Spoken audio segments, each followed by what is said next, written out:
परम शांति। देखो, बेहद के बच्चे बहुत अच्छा समझने वाली बात है कि कोई भी मनुष्य आत्मा के पूर्वज, चाहे माता पिता हो या उसके दादा दादी हो और कोई भी हो, नाना नानी भी हो कहीं, तो मरने के बाद रीबर्थ क्यों नहीं होते। ऐसे बहुत सी आत्माएं हैं कि जो रीबर्थ नहीं हो रही है। इतनी ढेर सारी आत्माओं की रीबर्थ नहीं हो रही है क्योंकि उसको रीबर्थ होने के लिए लाइन में खड़ा होना पड़ता है। आज रीबर्थ लेने वाली आत्माएं बहुत है क्योंकि ऊपर से उतरी हुई आत्माएं बहुत है, ऊपर से बहुत आई हुई आत्माएं बहुत हैं। और दूसरे अनेक धर्म मठ पंथ संप्रदाय वाली आत्मा भी तुम्हारे घर में आकर कंट्रोल करके उसी घर में जन्म लेना चाहती है तो उसी घर से तुम्हारी दादा दादी जो रह रहे हैं उनको सबको निकाल देंगे और उसी घर में दूसरे मठ पंथ संप्रदाय वाली आत्मा जन्म ले लेगी। तो कहने का मतलब है कि रीबर्थ वाला जो है वो मैंने एक वीडियो में बहुत टाइम पहले बोला था। आजकल रीबर्थ होना बहुत ही मुश्किल है, इतना आसान चीज नहीं है। और तुम कहोगी मेरे घर में ही मेरे दादा दादी आए या उसके खानदान में ही मेरे दादा दादी आए, चाचा चाची आए या जो भी मरे हैं वो मेरे खानदान वाले खानदान में ही आए। नहीं, ऐसा नहीं होता है। आजकल जो है पूरा बहुत सिस्टम बिगड़ गया है। रीबर्थ का, पुनर्जन्म का जो सिस्टम है बहुत ही खराब हो गया है कि तुम्हारे घर में बाहर से आ जाएंगी दूसरी आत्माएं और तुम्हारे घर में जो बैठे होंगे और जन्म लेना चाहते हैं, तुम्हारे जिनके हकीकत में अधिकार भी इनका होता है, तो उनको वहां से घर से भगा देंगे और दूसरे आगे जन्म ले लेंगे। दूसरे मठ पंथ संप्रदाय वाले आके जन्म ले लेंगे क्योंकि वो लोग अपनी संख्या बढ़ाना चाहते हैं, इसलिए चुपचाप वो दूसरों के घरों में जन्म ले रहे हैं।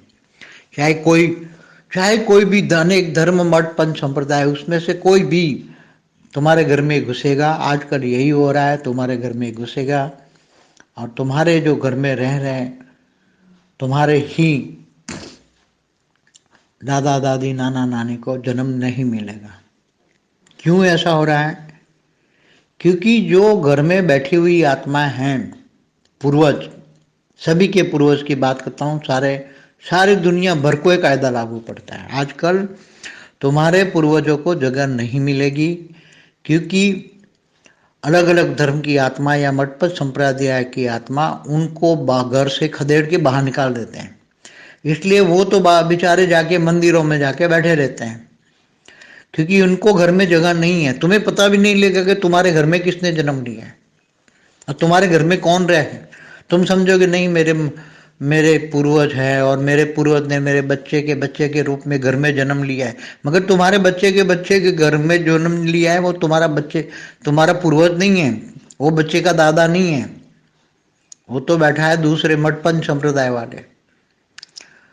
तो ये बहुत अति गुह्य राज है क्योंकि अभी धरती पर मनुष्य बहुत कम है।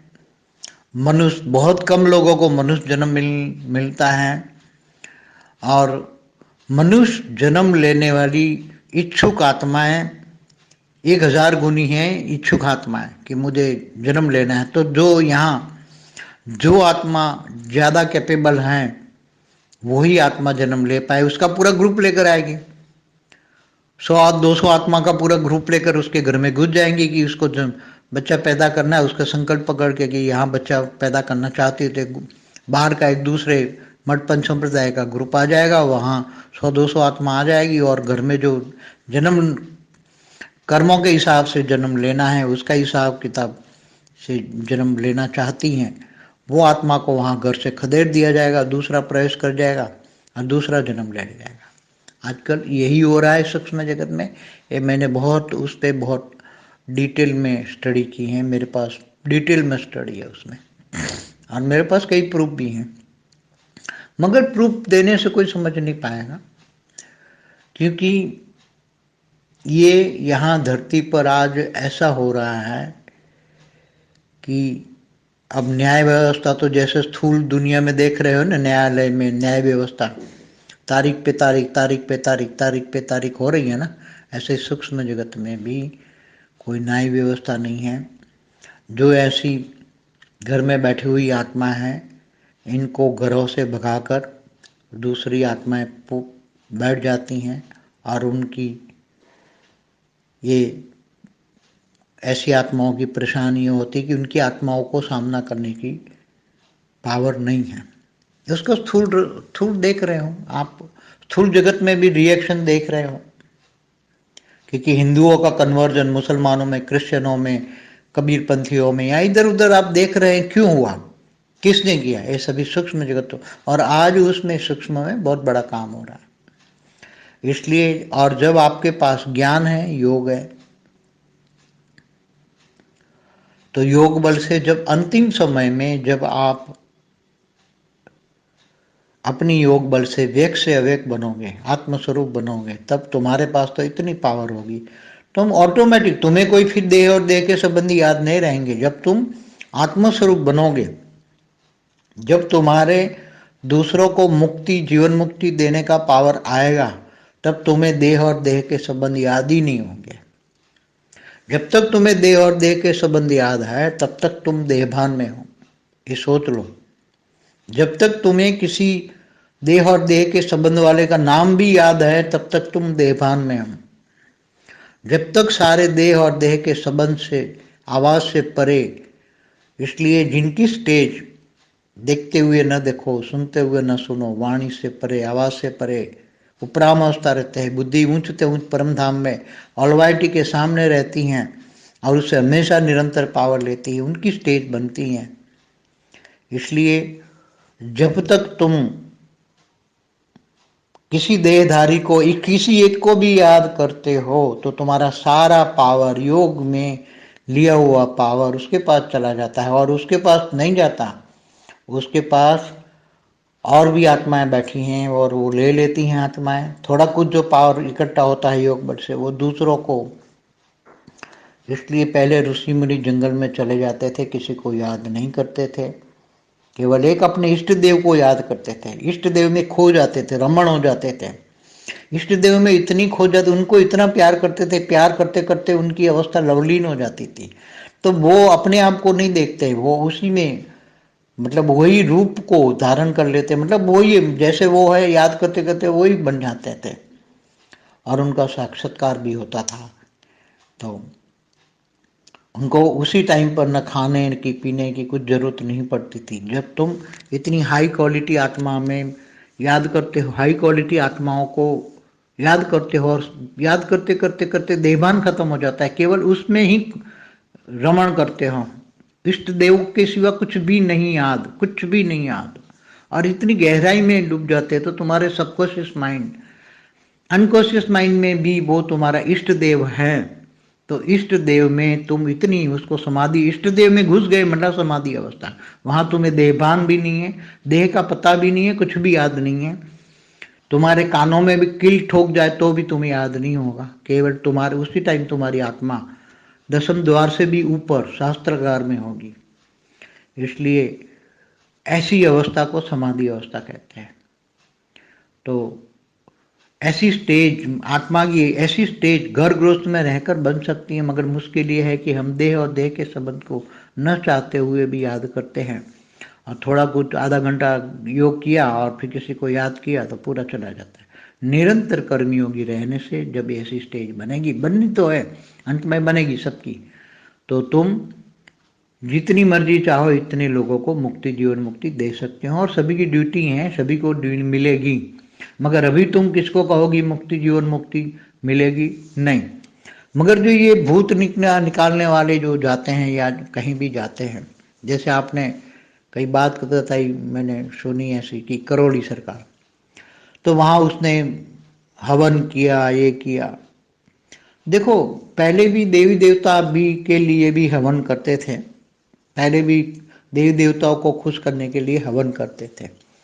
तो हवन में जो चीज़ें डाली जाती हैं, जो भी चीज़ें डाली जाती हैं, वो हवन में जलकर उसका हविष बनता है। उसको धुआं, जो धुआं में सारी चीज़ें होती हैं, हविष होता है, उसको हविष कहते हैं संस्कृत में। और वो सारी चीज़ें देवी देवता लेते हैं। तो सबसे, जैसे करौली सरकार है तो वहाँ इसलिए हवन कराया जाता है कि इनके पास लाखों की आत्माएं, लाखों नहीं, मतलब अभी तो कहूँगा एक आध 2 करोड़ आत्माएं होगी एक करोड़ी सरकार के पास।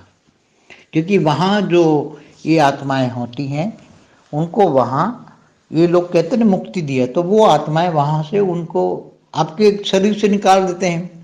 कहे कि भाई तुम एक हवन करो, तुम्हारे पितरों को निकल के यहाँ रह जाएंगे, फिर दूसरा हवन करो, ऐसे करके कुछ 5 हवन कराते हैं, कुछ ये कराते हैं, तो बड़े हवन कराते हैं, एक सामूहिक हवन कराते हैं।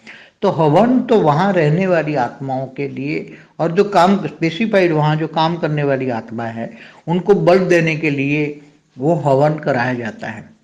वो हवन में मेजॉरिटी नेगेटिव वायु ही होता है। तो वो आत्माओं को नेगेटिव वायु चाहिए, क्योंकि वो आत्माएं कोई पॉजिटिव तो है ही नहीं।